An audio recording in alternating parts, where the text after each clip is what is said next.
Hello and welcome to this session in which we'll keep working with the various types of partnership. In the prior session, we looked at the various types of partnership, which include general partnership, joint venture, limited, as well as limited liability partnership. Specifically, in the prior session, we looked at the general partnership and we compared it to the joint venture partnership, and we discussed the formation, when the initial formation of the partnership, how is it formed. In this session, we would look at the rights and obligations of the partners and how do they share the profit and loss. Let's go ahead and get started. Before we proceed any further, I have a public announcement about my company, farhatlectures.com. Farhat Accounting Lectures is a supplemental educational tool that's going to help you with your CPA exam preparation as well as your accounting courses. My CPA material is aligned with your CPA review course such as Becker, Roger, Wiley, Gleam, Miles. My accounting courses are aligned with your accounting courses broken down by chapter and topics. My resources consist of lectures, multiple choice questions, true-false questions, as well as exercises. Go ahead, start your free trial today. Rights of partners. What type of rights do the partners have once they are part of the partnership, once they are a partner in the partnership? Well, all assets contributed to the partnership by the partners, as well as any property acquired by the partnership, are considered partnership property. What does that mean? It means individual partners don't have personal ownership over these assets. It means they can use them, but they can use them for business use. You are not allowed to use this property for personal use. Partners are generally not allowed to use partnership property for personal purposes. Also, they cannot assign or sell the property for their own benefit. Also, personal creditors of the partner cannot seize property partnership to satisfy that. Now, once the partnership is formed, inside that partnership, we will have all sorts of assets as well as liabilities. So the assets contributed to the partnership by the partners, they become considered partnership property. It means anyone in the partnership can use them for partnership purposes. They cannot be used for personal use. So partners do not have personal ownership over these assets. Who owns them? Once they are contributed to the business, the assets, they become, whether you contributed a building, money, or whatever, that's no longer personal use. So partners are generally not allowed to use partnership property for personal uses. If you want to use it for personal use, don't contribute it to the partnership. Also, you cannot assign it or sell partnership property for your own benefit as a partner. Simply put, you cannot let somebody else use it or sell it for that matter. Also, personal creditors of a partner cannot seize the property to satisfy the debt of the individual partner. Why not? I just told you. The property becomes the partnership property. Example, Rita and John form a partnership to operate a coffee shop. Rita contributed her coffee making equipment while John invested $50,000 in cash. The coffee equipment and the invested money are partnership property now. Rita cannot take the coffee machine home for personal use, nor can John take the $50,000 for personal use. Now, they can do personal withdrawals, that's a different story, but they cannot use it as their own personal funds. These assets, now, they are for the sole purpose of the operation of this coffee shop that Rita and John formed. Also, if Rita has personal debt, her creditor cannot claim the coffee making equipment anymore or any other asset to settle her debt. This separation ensures that partnership operates with its own sets of assets distinct from the personal original ownership. Now, what rights and partnership interests? Here we're talking about the interests of the partnership. So, for example, a partnership could have three partners. One owned 20%, one owned 30%, and the third one 50%.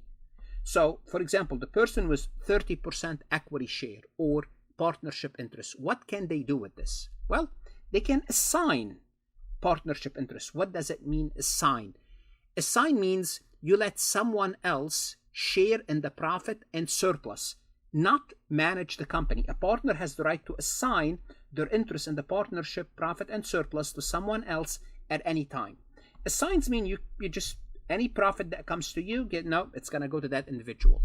When partner assigns their interest, the assignee, the person that's receiving the interest, gains the right to receive the partner's share of profit from the partnership. That's what they have. They cannot manage the company. Although, they assign my interest. Well, yes, you just stay home, get your money, get your profit, and that's all you can do. Limitation for the assignee. Well, the assignee does not automatically gain the status of a partner. I'm just assigning the profit to you, not my actual ownership. The ownership is reflected in the percentage itself. This means they don't have the right to participate in the management of the partnership, such as attending meeting, inspecting books and records, or voting on partnership matter. For the assignee to gain this right, they have to become a partner, which is they have to be formally admitted into the partnership. And this will typically require the approval of all existing partners. Example, suppose Sarah is a partner in a publishing partnership. She decides to assign her interests to Maya. That's fine. Maya now has the right to receive her interests, but she does not have any management right in the partnership. She cannot attend meeting, inspect the books, make decision. If she wants to do so, she will have to become a partner. And if to become a partner, all partners must agree to admit her into the partnership. What other rights does the partner have? Well, in a general partnership, what other rights does the partner have? Well, if a partner in a general partnership has personal creditors, these creditors can seek a legal remedy known as charging order. What is this charging order? It allows the creditor to attach the partner's share of the partnership profit. Notice what we're saying here. They can have an attachment on their profit, not on their ownership, on the profit. It does not give the creditor any management right or say in the partnership operation. It's like the assignment. It's when if you assigned your share to someone else, they can enjoy the profit, but they are not owners. Same thing with the creditors. If a partner passes away, their entitlement to the partnership profit is transferred to their heirs. Same concept. Same concept as assigning. So the deceased partner's right in the actual partnership property are passed to the surviving partners. Notice, remember, when there are assets inside the partnership, all the assets belong to the partnership. So when a partner dies, his or her ownership don't go to the heir of the assets. The assets goes to the other partners, the ownership in the asset. However, their profit share, whatever profit they are rewarded for, goes to their heirs. Every partner in a general partnership has the right to inspect and copy the partnership books and record. You do. You have to. This is a fundamental right for transparency to allow partners to stay informed about their partnership financial and operational status. And these provisions, the reason they're there is to ensure that while partner financial interests are protected, it can be passed or claimed by creditors. So you cannot be a partner, but you can claim the profit that this partner enjoy in the partnership. So the operation integrity of the management of the partnership remain intact with the active partners or the partnership itself. It does not transfer. So you are giving the creditors the right to the profit, but not the right to be a partner to manage the partnership. What duties and obligation do we have of the partner? In a general partnership, partners have specific duties and legal obligation toward the partnership and each other, as well as the liability of the partnership action. In other words, once you have a partnership, you are responsible for your own debt, you are responsible for the debt of others, you are responsible for the debt of the partnership. Also, you have to act in a fiduciary manner. Each partner in a general partnership owes this fiduciary duties to both the partnership and other partners. In other words, you have to work in the best interest of the partnership and the best interest of the other partners. That is your duty as a general partner, maintaining a high standard of honesty and loyalty. Simply put, you cannot make a profit on the expense of other partners or the expense of the partnership. You cannot have any conflict of interest between yourself, the partnership, or yourself and other partners. Personal liability for partnership obligation. We talked about this. Let's emphasize it. Partners are personally liable for all obligation of the partnership. If you're a general partner, you are responsible for everything. Everything, all the debt, any decisions made, you are liable for the obligation of the partnership. This includes contracts the partnership enters into, any wrongful act like tort committed by other partners, if those acts are within the scope of the partnership business, of course, or otherwise authorized by the partnership. Well, if somebody committed a tort outside the partnership scope, that's not your responsibility if you are their partners. But if that crime or that fraud or that negligence committed as part of the partnership business, you are liable because you are a general partner. The liability of the partners is a joint and several. It means you are responsible for everyone. This implies that each partner can be held individually responsible for the entire amount of any partnership obligation. And this is basically a disadvantage of being in a general partnership where you are a general partner. However, in many jurisdictions, a creditor may first have to exhaust the partnership asset before pursuing individual's partner asset. So you do have some protection in some states. First, they go after the partnership asset. If nothing left, they will go after you personally. Also, to hold a specific partner liable, that partner often needs to be named in the lawsuit. Again, this is a disadvantage. So if you are not personally named, then you're off the hook. But most likely, when they sue a partnership, they name everyone. These responsibilities underscore the importance of trust and careful management in a general partnership, as each partner's action can have influence, significant legal and financial implication for the others. Therefore, being in a general partnership is risky because you're not only responsible for your own action within the partnership business, you are responsible for other people's action, negligence, again, we're talking within the business. How about the profit and loss allocation?